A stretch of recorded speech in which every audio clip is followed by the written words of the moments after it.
I would describe Pretty Little Liars as simultaneously an iconic piece of pop culture and an absolute train wreck. If you're not familiar with Pretty Little Liars, which I'm assuming you are, but I'll tell you anyway, it is a mystery drama series that aired on Freeform from June 8th, 2010 to June 27th, 2017, which is actually much more recent than I thought. I don't know why I thought it was like early 2000s, but it only ended like 4 years ago. Now, full transparency, I did not go into making this video with absolutely zero knowledge of the show.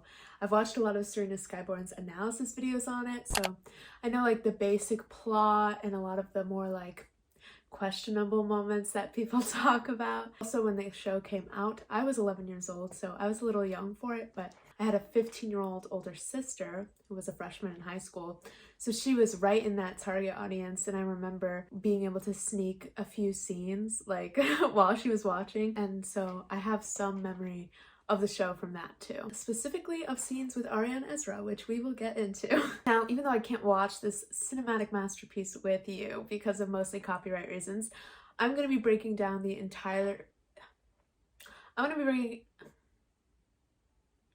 can't speak.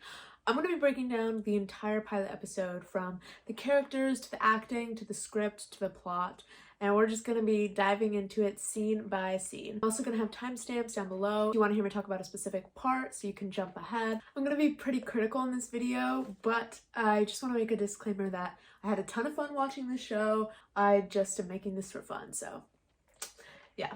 I also have notes, so that's how you know I mean business. Grab yourself some popcorn, grab a drink, and let's get into it. Oh my god. Anyway, so the show starts off with a scene that just really reminded me right off the bat that I was watching something that came out in 2010. The four main girls, who are Aria, Emily, Hannah, and Spencer, are all sitting in this like abandoned barn thing, basically partying. And Don't Trust Me by 3OH exclamation point 3, or however you say it, by 3OH3 is playing, which is just like the most 2010 thing. It's like a very cliche like secret high school partying scene. You literally see Spencer take like one sip out of a red Solo cup and then the power goes out. In enters Allie, who is the show's mean girl who disappears and then dies and then comes back to life and then turns into a suburban housewife. Or so I hear, you know, I haven't witnessed most of it. There's like a throwaway line where Allie basically makes a joke about Emily being gay, which like feels very, one, random and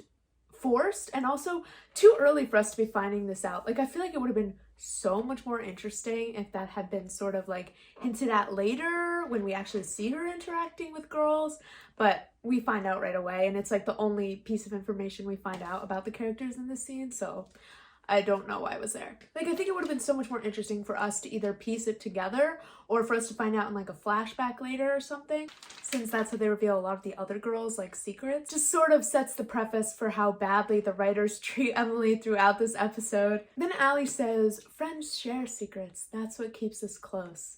And it just sort of comes up in the conversation, but it's so forced. Like, who talks like that? And also it's like so obvious that the writers are trying to like make things mysterious and like have them be vague and cryptic, but like no one really speaks like that. Right away, the acting is painful, and it's not even painful in this sort of over dramatic way that I feel like bad acting usually is. If anything, it's under dramatic. Like even when crazy shit is happening in this show, they talk as if they're having like small talk about the weather. Everything is talked about in the same like boring, bland, monotone voice, or at least that's how I feel about it. For example, when they wake up in the morning from this like barn sleepover, they notice that Spencer and Allie are missing, and Spencer sort of arrives in the doorway and she's like, "She's gone, I looked everywhere for her." But she says it in the most calm, monotone voice, even though her best friend had just gone missing. This is like a traumatic, dramatic event, but she's literally just like, "She's gone, I looked everywhere for her." Like, what? And now I understand why people say that Spencer sort of looks guilty sometimes, or even like why people theorize that she could be A, even though she's one of the main girls, because it does look really suspicious that she's like not really bothered by Allie's disappearance, and she's like so cold and calm about it. It does like sort of seem like the writers were trying to set her up as a potential villain, or like just as someone for the audience to be suspicious of. And I feel like this is a pattern we see a lot in this episode, where the writers will just like make characters look suspicious left and right to like sort of confuse the audience. I was also shocked by this because I had seen people saying that they thought that the girl who plays Spencer is like the best actress of the girls, and I don't know, she's just giving me absolutely nothing. Like, I don't like her character, but I also just feel like her acting is so boring. Now we jump a year ahead and we see Aria. She's just gotten home from this trip with her parents. She's returned to their hometown, which is Rosewood, after a year of being away. And we see some very cliche dialogue between her and her parents about, you know, her being back after a while and how she feels about it. This part was really hard to watch for me because I just couldn't submerge in it. I was so aware that I was watching a TV show the whole time. And I think that's one, because the parents' acting is bad. But two, because the dialogue is so obviously just there to give us exposition and context and just doesn't feel like natural conversation at all. For example, Aria's mom says something like, "Oh, you've only been gone a year, but at age 16, that's a long time." It's so clear that the writers were like, okay, we need to cram the fact that she was gone for a year and that she's 16 into this one line. How can we do that like as easily as possible? And it just feels fake. Like, it's like, okay, let's lay out as many facts so the audience knows what's happening. We also see a conversation between Aria and her dad, and we get a hint that she's hiding something on his behalf, that she knows some secret of his. We're gonna jump ahead just a little bit to Aria and Ezra's first meeting, because this is where things get interesting.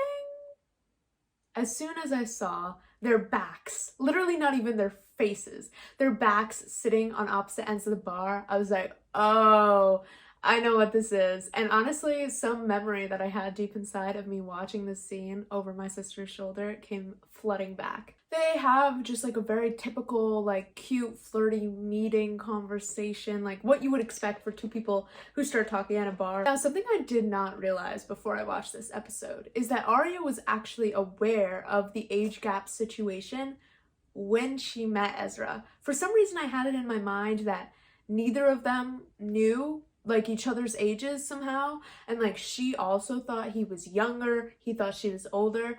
But then I realized that she like blatantly sort of tricks him and like kind of lies about her age, or she doesn't blatantly lie, but she sort of insinuates that she's in college. He also mentions that he's about to start a teaching position, which I'm sort of surprised that she wasn't like, oh, where are you going to teach? That just seems like a natural follow-up question. And had she asked that, she would have realized that he was about to start teaching at her school. I'm also surprised that he didn't offer her a drink.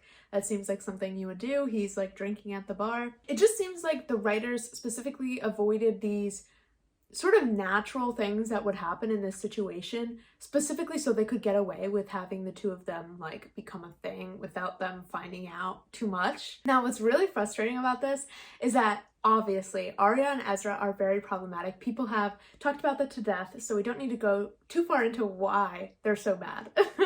But what's frustrating is that they're so likable at the beginning. Like, I want to like Ezra. I really, really do. And you know, I feel bad about it. I also remember like 11-year-old me being so into Ezra and thinking that their relationship was like hot, that like the teacher thing was like hot, which is obviously disturbing to me now. Ezra just has something about him that is like attractive. Like, if you're not thinking about how creepy this situation is, and it's fine for me as a 22-year-old to be attracted to Ezra because he was my age at this point, right? But he's not talking to a 22-year-old, he's making out with a 15-year-old in a bar bathroom, which, like, how does she even get into the bar? Don't you normally need to be 21 to get into a bar? Is it just a restaurant? I don't know. Also, what further complicates it is that Aria doesn't look 15 at all. Show me a 15-year-old that looks like that. Like, there are none. She looks like she could be his age, so it doesn't feel like a creepy dynamic. Also, I'm pretty sure from what I've heard in these like commentary videos I've watched that we later find out that Ezra already knew who Aria was when they met. So he actually knew about the age gap and just pretended not to. I'm pretty sure that that's the case. I guess he was just pretending to think she was a college student so she wouldn't perceive him as being the creep that he is. which obviously just makes Ezra look a million times worse. And they are really, really lucky that they chose someone who was so cute and so like sweet and innocent looking, because that is the only reason that I really think, and also the fact that Aria looks older, I think that's the only reason that they got away with getting people on board with this relationship. Okay, that's enough talking about Ezra for now, but we will get back to it. The theme song plays at this point, and it's pretty obvious that what people say about Aria being the writer's favorite and like sort of the main character is true, because we are 7 or 8 minutes into the episode and we've spent 0 time getting to know any of the other liars. We've only been with Aria. And I think it's worth mentioning that I understand why Aria, and by extension Ezra, was an audience favorite, because she, in my opinion, is the most expressive character, and their storyline, even if it is messed up, is the most interesting / original at the time of everything that's going on. She's the only character that I feel like you feel any emotion or depth in her acting, and she's also the only character that I feel like you can't immediately shove into a box as you can with the others. Like, she doesn't have a type that you immediately put her in as soon as she's introduced, versus Spencer, like quiet, overbooked, nerdy, Hanna, like shopping, like insecure, popular, Emily, like quiet and shy and naive. Like, you can sum up those characters like right after you meet them, but Aria's like not really as much like that, in my opinion, and I think that's why she's more interesting. Also, I think it's worth mentioning that there's been no sense of like the mood of the show yet at this point.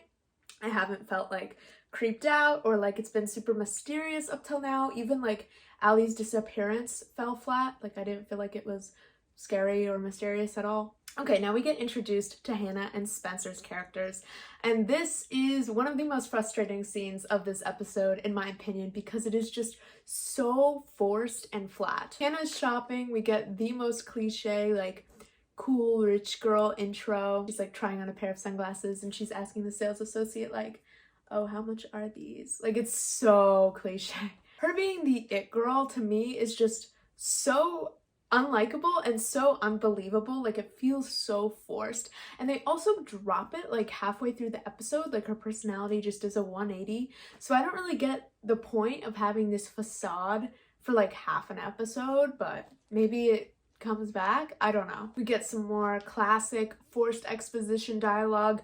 Literally could not be any more obvious that the writers were just like, okay, how do we introduce these characters as quickly and easily as possible? Like, instead of letting us figure out who Spencer is as we watch her, it's just like, okay, how do we tell the audience exactly who Spencer is in 1 minute? Hanna says something like, oh my god, I can't believe Spencer Hastings has time to shop. You're interning for the mayor, taking classes at Hollis, renovating a barn. Like, is this a character description? Like, so obvious, so obvious. Also, if Spencer is doing all of this, please tell me when, because apparently she still has time to sulk and flirt with her sister's boyfriend, which we will get to. Then Spencer replies, you know me, I like to stay busy. But, you know, in a blander tone, because Spencer has no emotion in this episode. Spencer then says, you know what Allie said about our secrets keeping us close? Well, I think it's the opposite.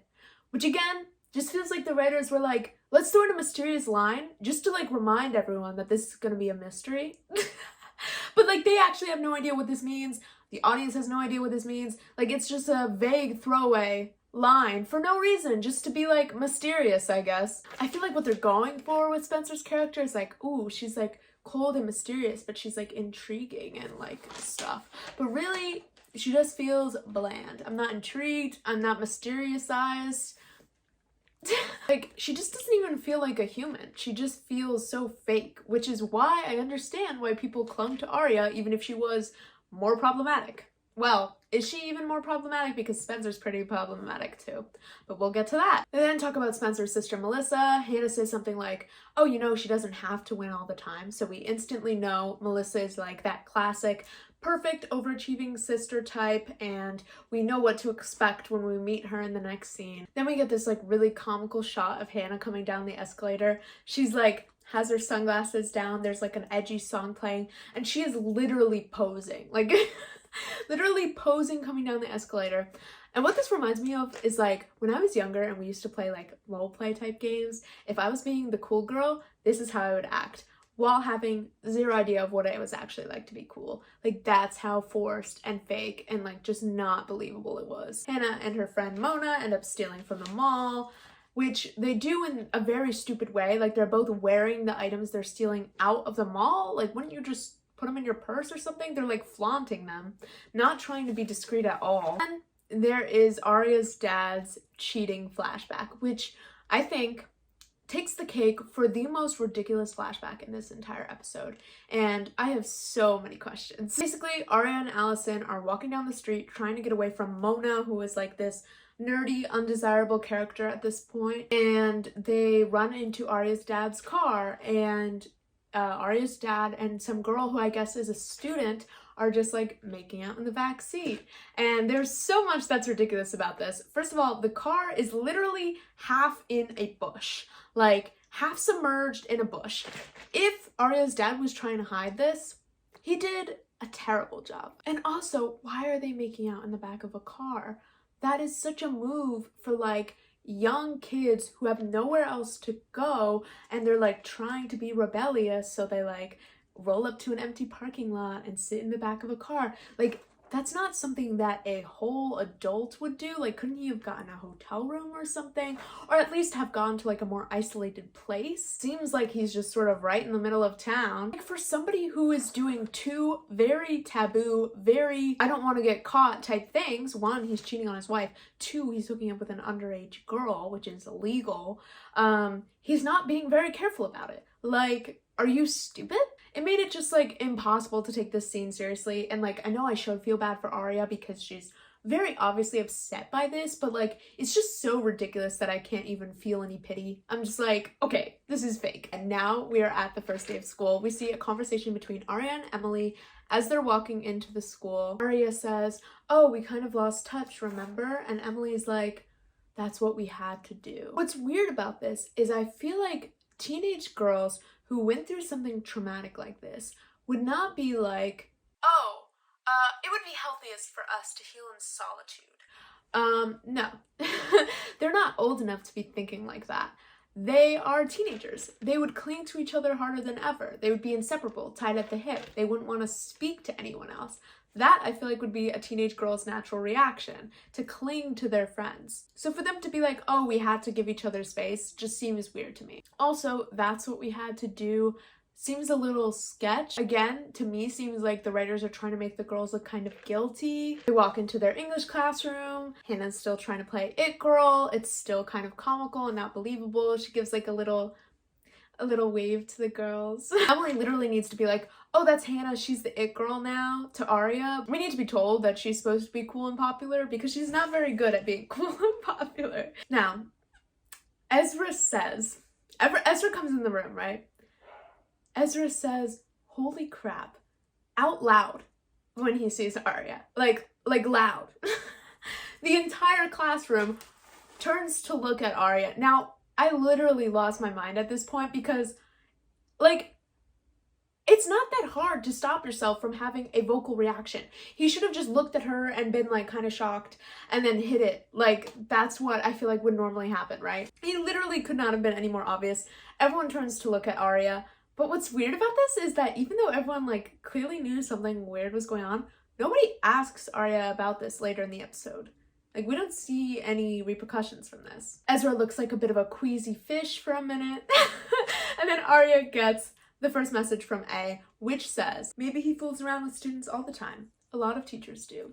Just ask your dad. Now, I don't know if it's because the viewers of this show were, like, on the younger side and they thought that they took a longer time to read, but every single time they show a message from A, they linger on it for, like, so long, and they do this, like, really dramatic slow zoom in on the message that honestly just makes it sort of hard to take it seriously. Now we get our first solo moment with Emily, which honestly is about time. Like, I forgot Emily existed for a minute. Emily is talking to her mom. She says, oh, Aria's back. And instead of her mom being like, oh, how is she coping with the traumatic disappearance of your best friend? She's like, does she still have that pink hair? Like, I understand they're trying to show us that Emily's mom is, like, sort of judgmental and overprotective and strict and stuff like that, but, like, is that really the first thing you'd ask when you find out that, like, one of your daughter's best friends who left, like, after one of their other best friends went missing? Like, why is that the first thing you would ask? I don't understand. Again, it just seems like they were trying to forcibly show something about her mom as soon as possible. Then Emily meets Maya, who I guess is going to be one of her future love interests. And they have this really weird exchange while Maya's moving into Alison's old house. Alison's stuff is like on the curb, and they like have a quick conversation. And there's a lot of weirdness to this conversation. First of all, Maya doesn't know that Alison's gone missing, which is weird to me. I feel like if you were moving into the house of a teenage girl who disappeared, you would probably know. Like, wouldn't that be like sort of in the news, or like, I don't know, like wouldn't they tell you before you moved into a house that someone who lived here went missing? I don't know. I just feel like you would know. I feel like you'd know. Also, why is Alison's stuff just in boxes on the curb? Maya says like, oh, the stuff was just left in the bedroom. Like, why would Alison's family just leave a bunch of her stuff behind? Maya also pries way too much into Emily's personal life. This is literally the first time they've met. And Maya's like, oh, is Alison a friend of yours? And Emily's like, oh, like a long time ago she was. Which to me seems like, oh, I don't want to talk about this. Like, that's an end of a conversation. But then Maya's literally like, oh, that's all I get? Like, no details? Like, you met 1 minute ago. Why would she give you any details? Then they go inside. Things are still equally weird. They're talking about Emily swimming. And Maya makes a comment like, oh, I bet you're good. Like, you totally have the body for it. Which is weird because Emily's literally wearing like a cardigan. Like, you can't see her body at all. I guess it was supposed to be flirty, but like, it doesn't make any sense. Like, Maya can't see her body. It's just unbelievable. Then they go to like smoke some weed together, which is like crazy and rebellious. And Maya's really cute. Like, I like her character, but Emily just has zero romantic or like sexual energy going on. So it just like makes these scenes kind of a snooze. It's like, they're supposed to be romance building, but I'm not seeing it from Emily. She's boring me to death. Now we get to Spencer and Wren, which I'm just... yeah.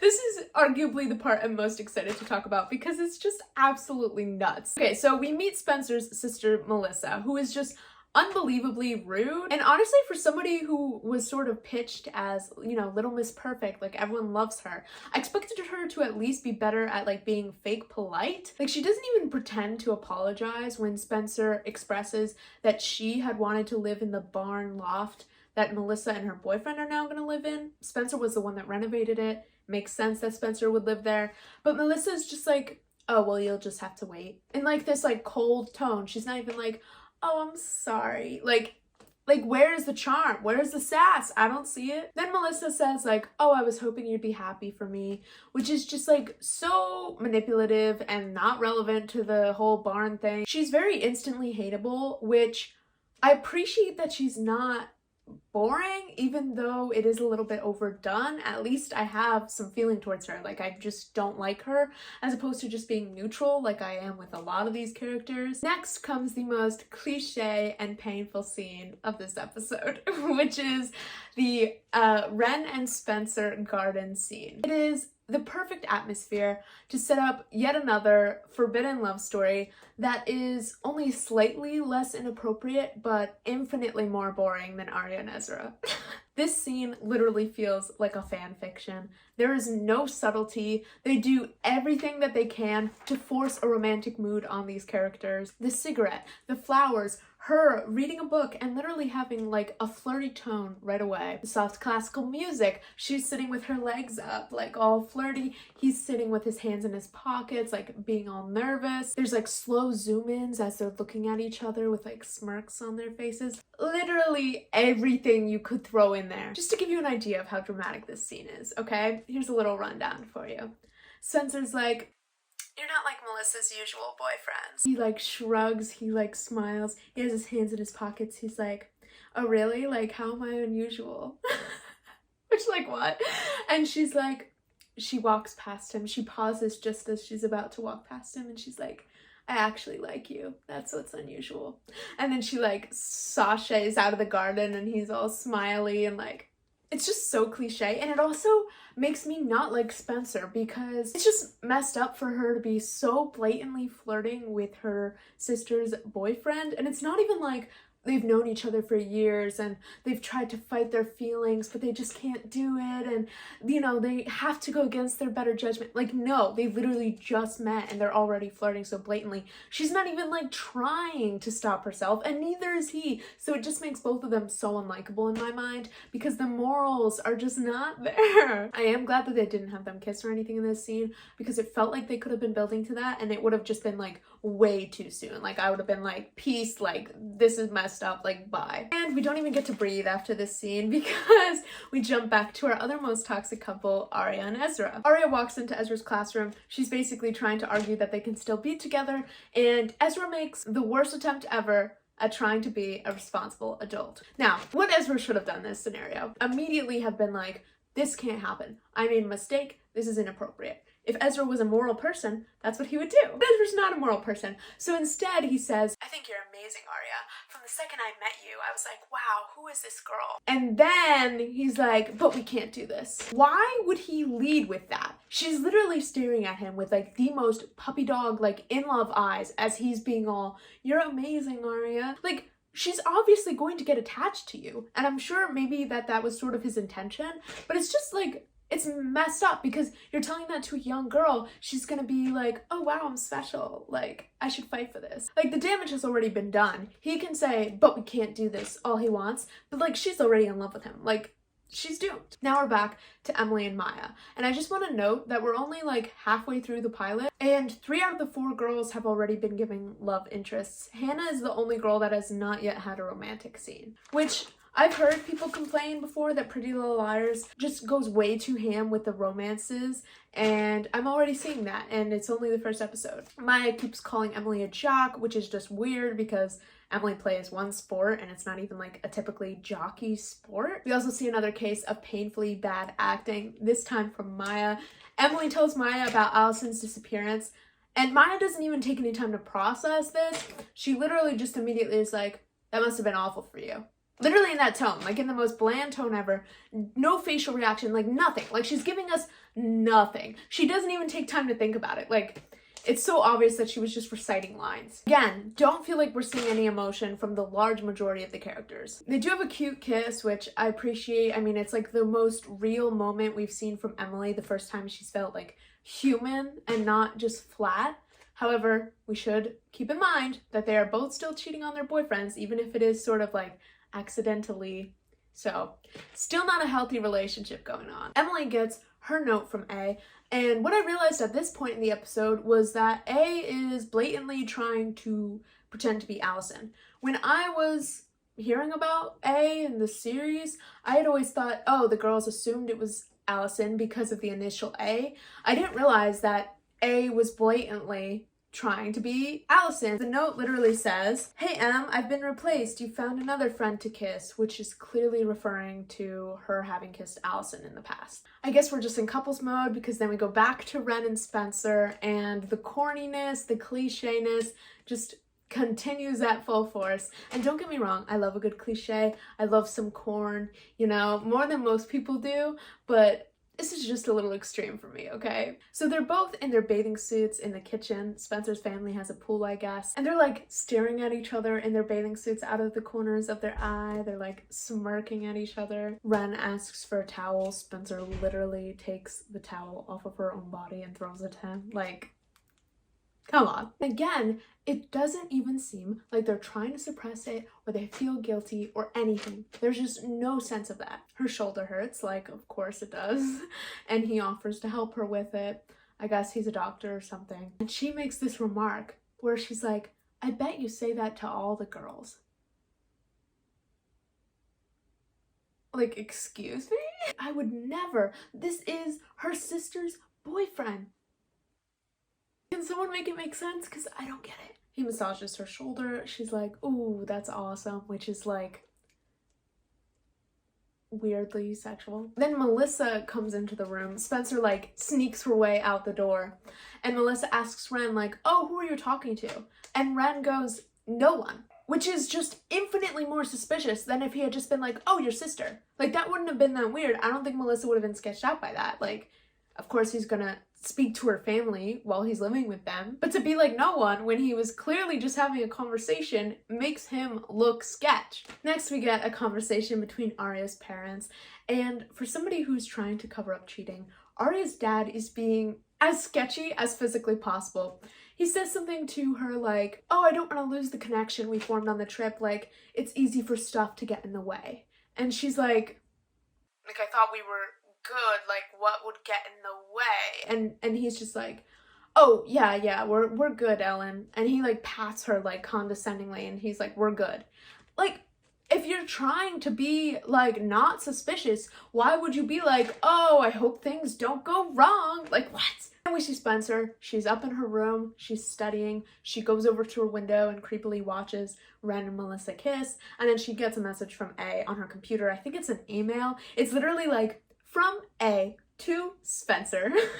Like, literally as if it was, like, a casual postcard. Like, it's kind of funny. And the message says, poor Spencer always wants Melissa's boyfriends, but remember, if you kiss, I tell.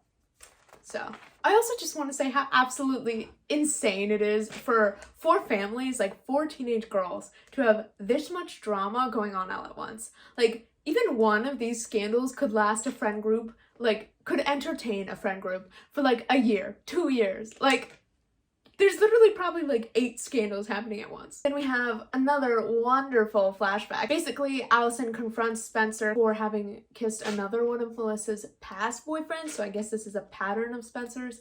And, you know, Spencer takes her outside to talk to her about it because Alison said something in front of Melissa. And so Spencer and Alison are having this conversation outside, and it's supposed to be really tense and dramatic because they're like going back and forth threatening each other. But Hanna is literally on the other side of the glass door watching their conversation and eating a cookie, and it is so funny that it just wrecks the like tense mood they were trying to build with like this dramatic music, and they're fighting, but then Hannah's just like in the back like eating a cookie. It's just ridiculous. Throughout this whole episode, the music is just so blatant, and it's like clearly trying to make up for what the acting is not accomplishing. Music is setting the mood, but it's not blending in at all because it's like the scenes aren't matching the music. It's like the music is trying to force, you know, a mysterious mood, a tense mood, a romantic mood, but the actors aren't really pulling off that same thing, so it's just really obvious what they're trying to do with the music. During this fight, Spencer also threatens Alison by saying she's going to tell everyone about the Jenna thing, which I actually found interesting because it's the only time where they've dropped a mysterious line that isn't either one, giving us way too much information, like how they're over-explaining everything about the characters, or 2, is so vague, like that line, oh, friends keep secrets, like that we don't care about it because it's so vague and like not important. This is something that's like specific enough for us to be like, oh, what happened with Jenna, but not over explaining what's going on. Good to them for that. Back in present day, Spencer sees a blonde girl across the street in the window. She thinks it's Alison. Whoever it is, to me, looks like someone just wearing a wig. Now we see an interaction between Emily and Aria, and this is the most natural connection / friendship I feel like we've seen thus far. Like, I actually believe that these characters would be friends. They have enough in common. They have a really sweet, caring dynamic between them. There's some very like cliche coming of age movie type dialogue. For example, one line that I wrote down, it's funny, even though I grew up here, I feel like a total outsider.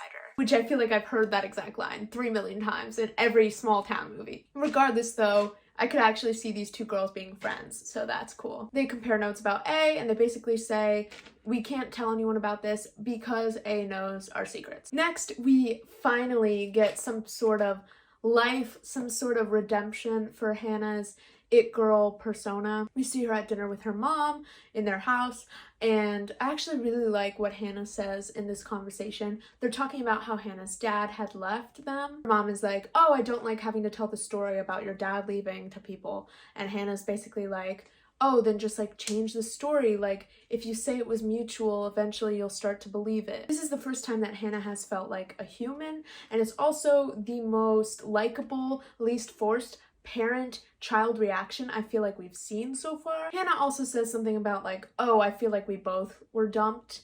And even though it's like very cliche for like a kid to accept some sort of guilt or feel abandoned when a parent leaves. It does add some depth to Hanna's character and again makes her feel more human. I feel like they set up like a really sweet relationship between the two of them and I was really rooting for them, and it honestly just makes what Hanna's mom does later seem so out of left field and like it wasn't set up in their first interaction at all. Then the police show up at her house and arrest her for stealing the sunglasses, and even when she's literally being arrested, everyone just seems bored. Like, there is no emotion. Everything is just underacted to death. I also don't really get why she was handcuffed. She wasn't resisting. She's like a 16-year-old young girl. And literally when she's in the police station, like, she's just sitting in the lobby by herself, no handcuffs, no one's watching her. Like, so why handcuff her in the first place? I don't understand. Hanna gets her message from A while she's sitting in the police station that says,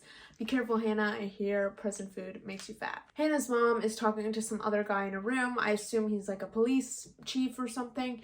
And then they go out to the car. And this is where the dialogue, in my opinion, just goes completely off the deep end. Hanna's mom says, "In a small town like this, what people think about you matters." Which, like, who would say that to their teenage daughter? Shouldn't you be like, "Oh, be yourself, don't worry about what other people think," like preaching things like that, instead of literally being like, "It matters what people think of you."